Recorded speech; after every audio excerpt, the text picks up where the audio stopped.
Fala pessoal, meu nome é Nicolau e nesse vídeo eu vou trazer para vocês 5 indicadores que eu considero importantíssimos para se analisar ao escolher um fundo imobiliário.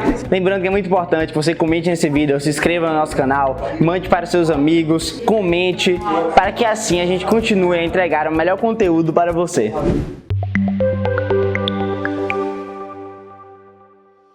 Os fundos imobiliários, famosos FIIs, são fundos de investimentos voltados para o setor imobiliário e são uma ótima opção para quem deseja começar a investir na renda variável, mas sem a volatilidade do mercado de ações.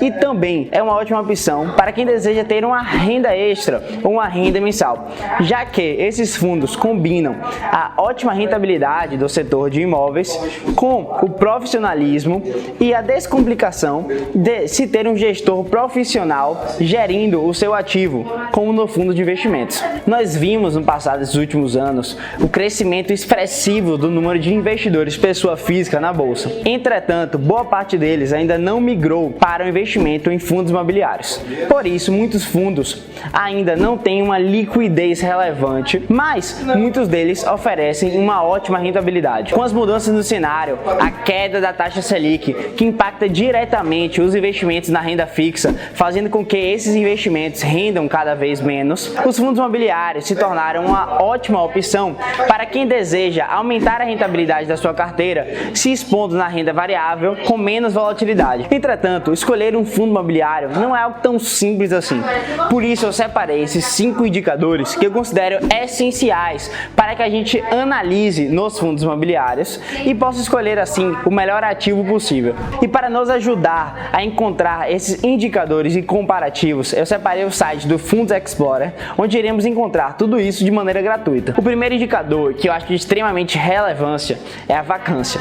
A vacância nada mais é do que a porcentagem daquele imóvel que não está sendo locado, ou seja, que não está gerando renda para aquele ativo, apenas custos. E para achar esse índice de vacância é muito simples, basta você dividir a área daquele ativo que não está sendo locada pela área total do ativo. Entretanto, é muito importante que você não analise apenas a foto daquele índice no momento, mas sim todo o histórico, pois assim você pode entender se existem distorções ou se o índice segue um histórico de vacância baixa, por exemplo. Esse dado pode ser obtido no relatório mensal do fundo.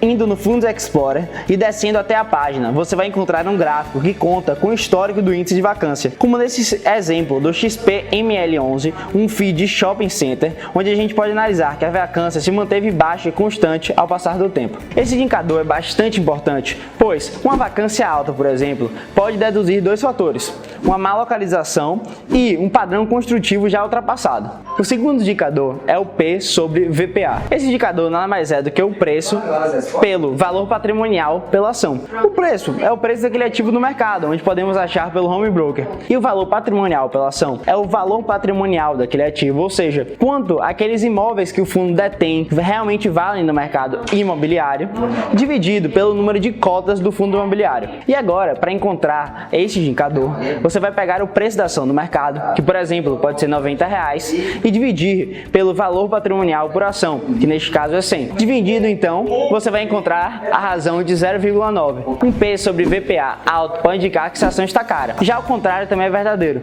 já que um P sobre VPA baixo pode indicar que essa cota está desvalorizada. Para encontrarmos uma regra de bolsa, por exemplo, nós vamos considerar que P sobre VPA abaixo de 1 significa um fundo imobiliário subvalorizado e P sobre VPA acima de 1 significa um fundo imobiliário supervalorizado. E o nosso terceiro indicador é a liquidez dos fundos imobiliários. Se lembra que eu te falei no início do vídeo que esses fundos ainda não têm uma liquidez como no mercado de ações e por isso a gente deve se atentar a ela. A liquidez nada mais é do que a velocidade que você consegue transformar o seu ativo em dinheiro. Quando você compra uma cota do fundo imobiliário, você troca parte do seu dinheiro por cotas. E quando você deseja receber seu dinheiro de volta, você vai trocar parte das suas cotas por dinheiro. Sendo que, quando um fundo tem uma liquidez baixa, esse processo pode demorar um pouco e te levar algumas vezes a prejuízos. Para se analisar se o fundo tem a liquidez aceitável ou não, você vai usar esta regra de bolsa. Você vai entrar no Google e analisar qual a liquidez média do IFIX, o índice de fundos imobiliários. E você vai apenas comprar cotas de fundos imobiliários que tenham uma liquidez acima dessa média. O quarto indicador é o Dividend Yield.